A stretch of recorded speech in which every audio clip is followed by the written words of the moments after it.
আসসালামু আলাইকুম রহমতুল্লাহি ওবরকাতুহু।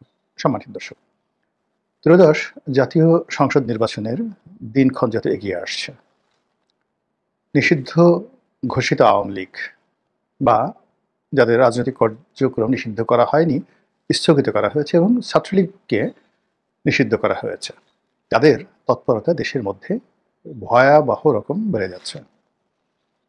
অনেকটা গেরিলা কায়দায়, অনেকটা জঙ্গি কায়দায়, কিংবা যাকে বলা হয়, যেটাকে আমরা ঝটিকা মিছিল বলি, এবং অদ্ভুত অদ্ভুত সব কাণ্ড তারা করে যাচ্ছে এই ঢাকা রাজপথে। তো সেই রাজপথে তাদের যে ঝটিকা মিছিল, যেটা ইতিপূর্বে কখনো বিএনপি বা জামাত, আওয়ামী লীগ জমানাতে তারা চেষ্টা করে ঠিক এইরকমভাবে করতে পারেনি। যেমন প্রথম দিকে তারা যেভাবে মিছিল করত, তো মিছিল করতে গিয়ে তারা ভয় পেতেন, মুখ ঢেকে রাখতেন, তারপরে দৌড়ে দৌড়ে মিছিল করতেন, ছবি তুলে আবার পালিয়ে যেতেন। দ্বিতীয় স্তরে যখন এই মিছিলগুলো হচ্ছিল, তখন তাদেরকে ধরার জন্য সেই বিভিন্ন রাজনৈতিক দলের বিএনপি, জামাত, এনসিপি, তাদের নেতৃবৃন্দ সাধারণ জনগণদেরকে নিয়ে তাদেরকে ধাওয়া দিত এবং ২-৪ জনকে ধরে আচ্ছা মতো পিটুনি দিত। পিটুনি দেওয়ার পরে সেগুলো আবার ভাইরাল করা হতো। এতে করে মনে করা হতো যে আওয়ামী লীগের তৎপরতা হয়তো বন্ধ হয়ে যাবে। কিন্তু এগুলো সব বুমেরাং হয়ে গেল। বুমেরাং হয়ে তারা, দেখা গেল আওয়ামী লীগের যারা লোকজন, তারা শক্তিমত্তা অর্জন করলো এবং মিছিলে যারা অংশগ্রহণ করছে তাদের সাহস শক্তি বাড়লো, সংখ্যা বাড়লো, এবং সবচেয়ে বড় ব্যাপারটা হলো কয়েকটি ক্ষেত্রে তারা পুলিশের হাত থেকে, মানে এত তাদের সংখ্যা বড় হয়ে গেল যে ওই মব করে আগে যেভাবে তাদেরকে দমন করা যেত, তো সেটা হলো না। ফলে রাষ্ট্রের পক্ষ থেকে পুলিশকে বাধ্য করা হলো যে এখন যে এলাকাতে আওয়ামী লীগের লোকজন মিছিল করবে সে এলাকার ওসির খবর আছে এবং যেভাবে হোক আওয়ামী লীগের লোকজন ধরতে হবে। তো এতে করে পুলিশ তার চাকরি বাঁচানোর জন্য মিছিল হোক বা না হোক তার করতে হচ্ছে এবং দেখাতে হচ্ছে। আর এই কাজ করতে গিয়ে অনেক পুলিশের চাকরিও চলে যাচ্ছে। হৃদয় বিদারক ঘটনা ঘটছে। এর কারণ হলো আওয়ামী লীগের লোককে তো আপনি খুঁজে পাবেন না, সে তো পালিয়ে আছে, নিরাপদ দূরত্বে আছে। ফলে আপনি যাদেরকে ধরছেন তারা অনেকে আওয়ামী লীগের লোকজন নয়। তো এমনি কাউকে মাদকের কথা বলে, কাউকে আওয়ামী লীগের কথা বলে, কাউকে সন্ত্রাসের কথা বলে সারা বাংলাদেশে এই যে গ্রেপ্তার অভিযান চলছে, এ সকল গ্রেপ্তার অভিযানে প্রায়ই পুলিশের যারা কর্তারা তারা বিপদে পড়ছেন। সবগুলো পেপার পত্রিকা আসছে না, কিন্তু যেগুলো পেপার পত্রিকা আসছে সেগুলো রীতিমতো বিস্ময়কর। যেমন ধরো এখন ওই যে বিহারীপল্লী থেকে মোহাম্মদপুর এক লোককে মাদক কাণ্ডে বা মারামারি করার জন্য, সন্ত্রাসের জন্য ধরা হলো। তার ছোট বাচ্চা মেয়েটি রক্ষা করতে এলো, আর মেয়েটার গালে কে যেন একটা থাপ্পড় দিয়ে এলো। এটা নিয়ে রীতিমতো একটা এলাহি কাণ্ড ঘটে গেল। তো এইরকম আবার পুলিশ দুটো ঘটনা ঘটেছে। একটা ঘটনা হলো যে মানিক মিয়া অভিনীত সংসদের সামনে আওয়ামী লীগের লোকজন বিরাট একটা মিছিল করলো। তো ৩টা ভাগে বিভক্ত তারা মিছিল করছিল। এক পক্ষ মিছিল করছিল, আর এক পক্ষ পিছনে কেউ যেন মব তৈরি করতে না পারে সামনে এবং পেছনে, এই জন্য তারা সেই মোটরসাইকেল নিয়ে তারা সেফ গার্ড হিসেবে, ভ্যান গার্ড হিসেবে তাদেরকে সিকিউরিটি দিচ্ছিল এবং সঙ্গে নিঃসন্দেহে দেশীয় অস্ত্রশস্ত্র ছিল। আরেকটি পক্ষ একেবারে চিলের মতো ছো মেরে পুলিশের হাত থেকে যেন আওয়ামী লীগের লোকজনকে ধরা পড়ে তাকে ছিনিয়ে নেওয়া যায় সেইভাবে তারা ওত পেতেছিল, যেটা পুলিশ স্বপ্নেও কল্পনা করেনি। তো মানিক অভিনীত এইভাবে মব হলো না, কিন্তু পুলিশ কয়েকজনকে ধরে ফেললো। আর তাদের উপর রীতিমতো বাজ পাখি বা চিল বা ঈগল পাখি যেভাবে ছো মারে, ওইভাবে মোটরসাইকেলে এসে একদল দঙ্গল আওয়ামী লীগ বা ছাত্রলীগের, নিষিদ্ধ ছাত্রলীগের কর্মীরা পুলিশের হাত থেকে উদ্ধার করে নিয়ে গেল। পুলিশ রীতিমতো বেকুব, এটা কি ধরনের কথা, এভাবে হয়?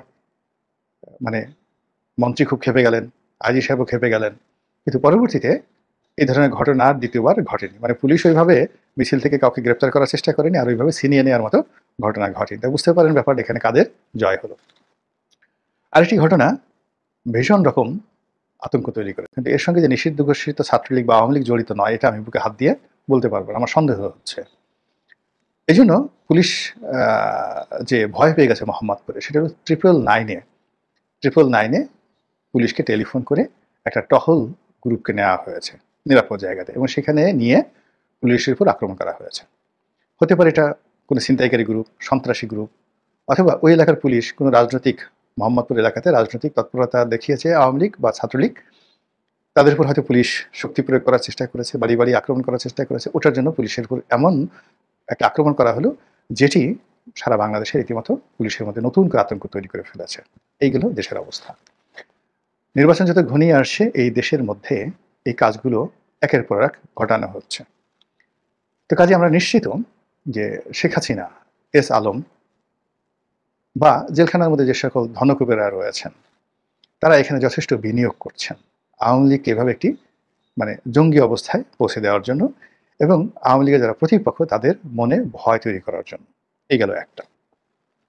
অন্যদিকে অস্ত্র ধরা পড়ছে এবং বিভিন্ন মাধ্যম থেকে, গোয়েন্দা সূত্র থেকে যেটা বলা হচ্ছে যে আমাদের যে সীমান্ত, ভারত সীমান্ত তো এখন বন্ধ, তবে মায়ানমার সীমান্ত দিয়ে প্রচুর অস্ত্র দেশের মধ্যে ঢুকছে।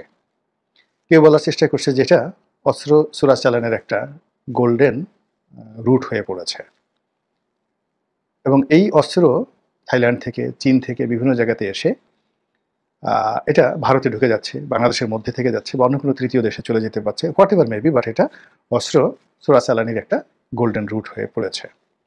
এমনি গত 14 মাস ধরে মায়ানমার থেকে অবাধে গরু আসছে, অন্যান্য চোরাচালানি পণ্য আসছে, ইয়াবা আসছে, আর অস্ত্র আগেও আসতো, কিন্তু এখন এটি সীমাহীন অস্ত্র এবং গোলাবারুদ এবং এত সব যাকে বলা হয় হাই এন্ডের অস্ত্র আসছে যেগুলো আমাদের আইনশৃঙ্খলা রক্ষাকারী বাহিনীর হাতেও নেই।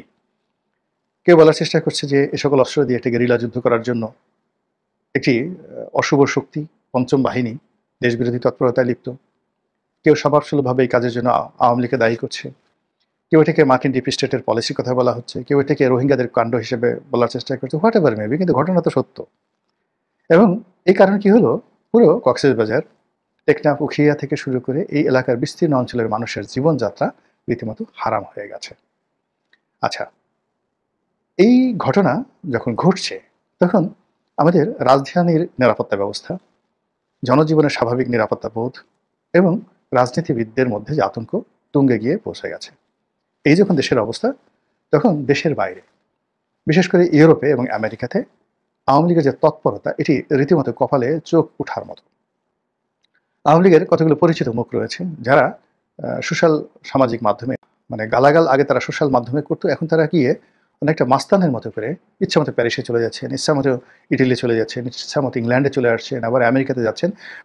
আওয়ামী লীগ অন্তত কয়েকশো এরকম আন্তর্জাতিক মাস্তান তৈরি হয়েছে, দাউদ ইব্রাহিম তৈরি হয়েছে, ডন তৈরি হয়েছে, যারা আওয়ামী লীগের প্রতিপক্ষ, সেটা বিএনপি হোক, জামাত হোক, কিংবা সেটি ডক্টর মোহাম্মদ ইউনূসের লোকজন হোক, তাদেরকে ভয় দেখানোর জন্য এই গত 14 মাসে তারা যেভাবে একের পর এক কাণ্ড সেই ইউরোপ আমেরিকাতে ঘটাচ্ছে, কল্পনা করা যায় যে একজন উপদেষ্টা সে একটা অনুষ্ঠান করতে গেছে নিউ ইয়র্কের বাংলাদেশ কনসুলেট অফিসে। আপনারা তো জানেন যে বাংলাদেশের যে দূতাবাস সেটা হলো ওয়াশিংটনে, এবং ওখানে বড় বড় শহরগুলোতে, ছোট ছোট শহরগুলোতে সেখানে কাউন্সিলর আছে বা কনসুলেট অফিস আছে, যেগুলো সরাসরি দেখা যাচ্ছে কাউকে কনসাল জেনারেল নিয়োগ দেওয়া হয়, সে নিজে একটা অফিস মেনটেন করে, আর রাষ্ট্র এখানে সাব অফিস হিসেবে বেশ কয়েকটা তাদের যে কাউন্সিল অফিস আছে, তার মধ্যে সবচেয়ে বড় অফিসটি কনসুলেট অফিস, সেটা হলো নিউ ইয়র্কে। তো সেই নিউ ইয়র্কের রাষ্ট্রীয় কনসুলেট অফিসের মধ্যে আওয়ামী লীগের লোকজন ঢুকে গেল। তারা সেখানে ঢুকে মারপিট করলো, ভাঙচুর করলো, তারপরে ওখানে মাহবুব সাহেব যে উপদেষ্টা, তার গাড়িতে আক্রমণ করলো, এবং সেখানে যারা সিকিউরিটিতে দায়িত্ব ছিলেন, কেউ বলছেন গাড়িতে মাহবুব সাহেব ছিলেন, কেউ ছিলেন বলে যে না ছিলেন না, তিনি পিছনের দরজা দিয়ে চলে গেছেন, হোয়াট এভার মেবি। রীতিমতো তছনছ করে দিচ্ছে আওয়ামী লীগ দেশের বাইরে। এবং এই যে কাজগুলো তারা করছে, এই কাজের পেছনে রয়ের মদত আছে। এই কাজের পেছনে সিবিআই তাদের মদত আছে। এই কর্মের পেছনে অজিত দোভাল এবং নরেন্দ্র মোদীর মদত আছে, ভারতের মদত আছে, দিল্লির চাণক্য নীতি আছে, এতে কোনো সন্দেহ নেই। তারা আওয়ামী লীগের পেছনে ইনভেস্ট করছে, আওয়ামী লীগ নিজে ইনভেস্ট করছে, ভারত ইনভেস্ট করছে। এই কথাগুলো আপনাকে বুঝতে হবে, বিশ্বাস করতে হবে, সেভাবে প্রস্তুতি নিতে হবে।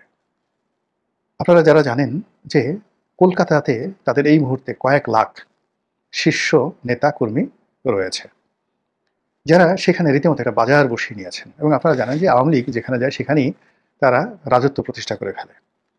আমাকে একজন লোক বলতেছিলেন যে একটা সময় হেমায়তুল্লাহ আরঙ্গ এবং কাদের সিদ্দিকী সাহেব, তারা কলকাতাতে যখন ছিলেন 75 পরবর্তী সময়, পুরো কলকাতার আন্ডার ওয়ার্ল্ড তারা নিয়ন্ত্রণ করতেন। একটি অংশ কলকাতার একটি অংশ হেমায়েতুল্লাহ আলমগীর নিয়ন্ত্রণ করতেন, অপর অংশটি কাদের সিদ্দিকী নিয়ন্ত্রণ করতেন। আলমগীর সাহেব মারা গেছেন, কাদের সিদ্দিকী জীবিত আছেন, এটা বদনাম হতে পারে, দুর্নাম হতে পারে, বাট এটাই সত্য। আর যে লোক আমাকে বলেছেন সেটা হলো তিনি কলকাতাতে গেছেন এবং একটা নির্দিষ্ট এলাকাতে গিয়ে তার মানিব্যাগ যদি পেতে হয় তুমি আরঙ্গ দাদার কাছে যাও। শিয়ালদহ স্টেশনের তার এই ঘটনা ঘটেছে, তিনি তার কাছে গেলেন এবং সে ঠিকই তার পরের দিন তাকে সেই মানিব্যাগ ফেরত দেওয়া হলো। তো এইরকম ছিল আওয়ামী লীগের ক্ষমতা। তো সেই আওয়ামী লীগের ক্ষমতা যদি 75, 76, 77, 80 এই সময়টাতে এইরকম হয়, তো এখন আওয়ামী লীগের অবস্থা কেমন হতে পারে? তারা পুরো কলকাতার নিয়ন্ত্রণ নিয়ে নিয়েছে।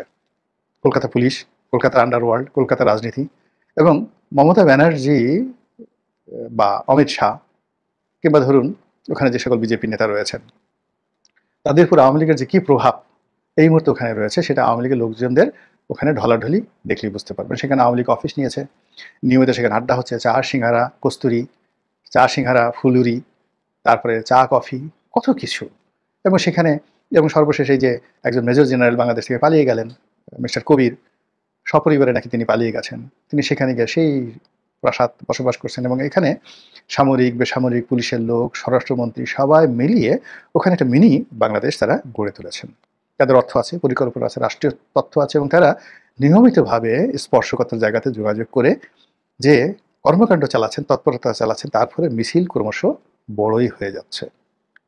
আর এই যে কলকাতা কেন্দ্রিক যে কর্ম, এই কর্মগুলো করতে গিয়ে তারা যশোর, বেনাপোল, খুলনা, ভাঙ্গা, এরপর গোপালগঞ্জ, কোটালীপাড়া, শরীয়তপুর, মাদারীপুর, আলফাডাঙ্গা, বরিশাল এবং ঢাকা, কলকাতাকে কেন্দ্র করে এই কাজগুলো তারা করছে। এই এলাকাতে যারা বিএনপি করেন, এই এলাকাতে যারা রাষ্ট্র পরিচালনার বা রাষ্ট্রের পক্ষে প্রতিভূ, তারা খুব ভালো করে জানেন যে এই সমস্ত এলাকায় এখন আওয়ামী লীগের সেই দুর্দিন নেই। গেল এক।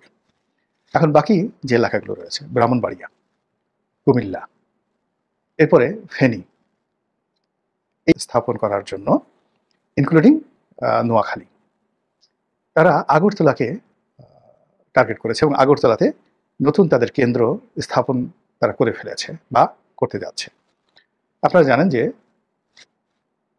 বিরাট একটি অংশ, মানে তারা কয়েকটি জায়গাতে, দিল্লিতে কিন্তু খুব অল্প লোক আছে, আওয়ামী লীগের যে সমস্ত লোক পালিয়ে আছে তাদের একটা অংশ যেমন কলকাতাতে বললাম আছে, ইউরোপ আমেরিকাতে আছে, সেখানে তো ইচ্ছা করলে এই কাজগুলো করা যায় না। কিন্তু মানে আগরতলাতে কিন্তু মানে তাদের দ্বিতীয় গ্যাদারিংটা কিন্তু আগরতলাতে, কলকাতার পরে সবচেয়ে বেশি সংখ্যক লোক পালিয়ে আছে আগরতলাতে। তো এই আগরতলাতে এখন নিয়মিতভাবে কলকাতা থেকে বড় বড় নেতারা আগরতলাতে আসছে এবং আগরতলা লোকদেরকে সংগঠিত করে এই সীমান্তের এপারে মানে আমাদের যে রাজনীতি এবং বাণিজ্যের যে প্রাণ, লাইফ লাইন, সেটা কুমিল্লা, ব্রাহ্মণবাড়িয়া, ফেনী, চট্টগ্রামের আগ পর্যন্ত, একদম সীতাকুণ্ড পর্যন্ত, এই এলাকাতে তারা তাদের তৎপরতা বাড়ার জন্য যে প্ল্যান তারা করে যাচ্ছে। আমরা সাধারণ জনগণ এই জিনিসগুলো যদি জানতে পারি, গোয়েন্দারা কি জানেন না? তারা এই কাজগুলো যে হচ্ছে এই ব্যাপারে কোনো প্রতিবেদন বা কোনো তথ্যপত্র কি ডক্টর মোহাম্মদ ইউনূসকে জানাচ্ছেন? সরকারের পক্ষ থেকে কোনো ব্যবস্থা নেওয়া হয়েছে? তারপর বিএনপি বা জামাত যে রাজনৈতিক দলগুলো রয়েছে তারা কি নিয়েছে? যদি না নেয় তাহলে বুঝতেই পারেন যে ফ্যাসিস্ট যাদের বিরুদ্ধে লড়াই সংগ্রাম করে 15টি বছর লড়াই সংগ্রাম করে আমরা সফল হয়েছি, যারা এখন আমাদেরকে সেই ছেড়ে চলে গেছেন অন্য একটি দেশে, সেখান থেকে যদি তারা এইভাবে একের পর এক তৎপরতা চালাতে থাকেন, সেই তৎপরতার ইফেক্ট আমাদের জনজীবনে, রাজনীতিতে এবং আমাদের সেফটি অ্যান্ড সিকিউরিটিতে এবং পুরো রাষ্ট্রের অস্তিত্বে কতটা ভয়ানক পরিণতি ঘটাতে পারে, আশা করি রাষ্ট্রের কর্তা ব্যক্তি যারা আছেন তারা অত্যন্ত গুরুত্বের সঙ্গে বিষয়টি দেখবেন। মহান আল্লাহ আমাদের সবাইকে হেদায়েত দান করুন এবং হেফাজত করুন। আসসালামু আলাইকুম ওয়া রাহমাতুল্লাহি ওয়া বারাকাতুহু।